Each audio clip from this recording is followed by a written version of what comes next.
Hi friends, இன்னைக்கு நம்ம வீட்டில் பால் கொழுக்கட்டை எப்படி செய்யலாம்னு பார்க்கலாமா? வாங்க வீடியோக்குள்ளே போகலாம்.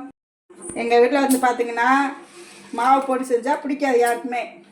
அதனால் நான் பச்சரிசி 1 டம்ளர் ஊற வச்சுருக்கேன். அதை அரைச்சி தான் செய்வேன். எப்படி செய்கிறேன்னு பாருங்கள்.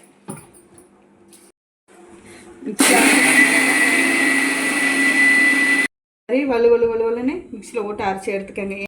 எங்கள் ஊர் சைடு பார்த்தீங்கன்னா இந்த மாதிரி மாவு போட்டெல்லாம் பனைஞ்சு செஞ்சு கொடுக்க மாட்டாங்க. ஆட்டிதான் அதை வடக்கல்ல போட்டு நல்லா கெட்டியாக்கி உருண்டை பிடிச்சி பால் கொழுக்கட்டை செய்வாங்க. இந்த மாதிரி சட்டி கொஞ்சம் சூடாக்கிட்டு அப்படியே சட்டியில் போட்டு கொஞ்சம் அப்படியே கெட்டி வர மாதிரி அப்படியே கிண்டிடுங்க. கிண்டினீங்கன்னா மாவு அப்படியே கெட்டி ஆகிடும். அப்படியே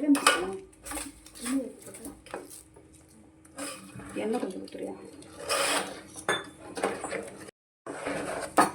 இந்த அளவுக்கு கெட்டியாக இருந்தால் போதும். கெட்டியாக இருந்துச்சுன்னா நம்மளுக்கு உருண்டை பழக்கிறதுக்கு கரெக்டாக இருக்கும். இந்த அளவு பக்கத்துக்கு மாவு பிணைச்சிக்கோங்க. மாவு வந்து உருட்டிக்கோங்க. உருட்டினா தான் நம்மளுக்கு உருண்டை உருட்டுறதுக்கு சௌகரியமாக இருக்குது. இந்த அளவுக்கு உருண்டை ஊட்டினோம்னா இந்த அளவுக்கு உருண்டை உருட்டிக்கலாம். நம்ம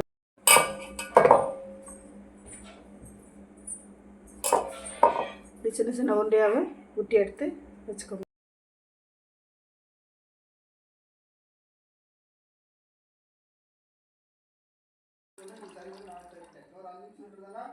பார்த்தீங்கன்னா சுடுதண்ணி கொதிச்சிருச்சு. ஒவ்வொரு உருண்டையாக போட்டுக்கலாம். சிம்மில் வச்சுக்கோங்க, இல்லைன்னா அந்த உருண்டையானது கரைஞ்சிரும். ஒவ்வொரு உருண்டையாக போடுங்க. எல்லா உருண்டையும் போட்டாச்சு. ஒரு 5 நிமிஷத்துக்கு சிம்மில் கொதிக்கட்டும். நம்ம இப்போ உடனே நம்ம கிண்டினோம்னா அந்த உருண்டையானது அப்படியே கரைஞ்சிரும். வந்து பார்த்தீங்கன்னா நல்லா கொதிச்சிருச்சு. கொதிக்காம நம்ம ஒரு சின்ன கரண்டி எடுத்து கிண்டி விட்டுக்கலாம். பொறுமையாக கிண்டணும், இல்லைன்னா உருண்டை வந்து பார்த்திங்கன்னா உங்களுக்கு கரைஞ்சிரும். அதனால் பொறுமையாக மெதுவாக கிண்டி விடுங்க. அவ்வளோதான்.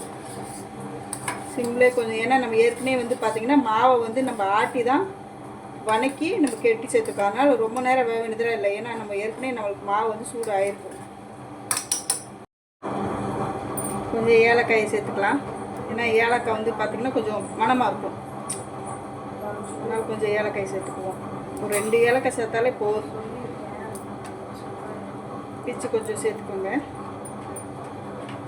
கொஞ்சம் நாட்டு சர்க்கரை சேர்த்துக்கலாம். வெள்ளை சர்க்கரையும் சேர்க்கலாம், நாட்டு சர்க்கரையும் சேர்க்கலாம். நம்ம குழந்தையெல்லாம் எல்லாம் குடிக்கிறதுனால நல்லது. வெள்ளை சர்க்கரை விட நாட்டு சர்க்கரை கொஞ்சம் சேர்த்துக்கோங்க. உடம்புக்கு நல்லது, குழந்தைகளுக்கும் ரொம்ப நல்லது.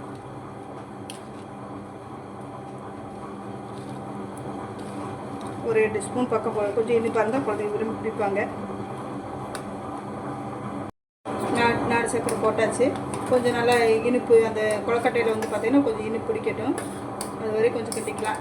லாஸ்ட்டில் வந்து பார்த்திங்கன்னா கொஞ்சம் தேங்காய் பால் ஊற்றி இறக்கிட்டோம்னா பால் கொழுக்கட்டை நமக்கு ரெடி. சுவையான பால் கொழுக்கட்டை ரெடி ஆகிடும். இப்போ தேங்காய் அரைச்சி பால் கெட்டி பால் எடுத்து வச்சுருக்கேன். அதை அப்படியே கொஞ்சம் ஊற்றிக்கலாம். ஒரு 10 நிமிஷம் கொதிச்சா போதும். நம்மளுக்கு ரொம்ப கொதிக்கணுங்கிற அவசியம் இல்லை. 10 சுவையான பால் கொழுக்கட்டை ரெடி ஆயிடுச்சு. வாங்க சாப்பிட்லாம். நம்மளுக்கு ரெடி ஆயிடுச்சு. ஒரு கிணத்துல ஊற்றி எங்கள் வீட்டுக்காரருக்கு கொடுக்கலாம். டேஸ்ட் எப்படி இருக்குன்னு பார்க்கட்டும்.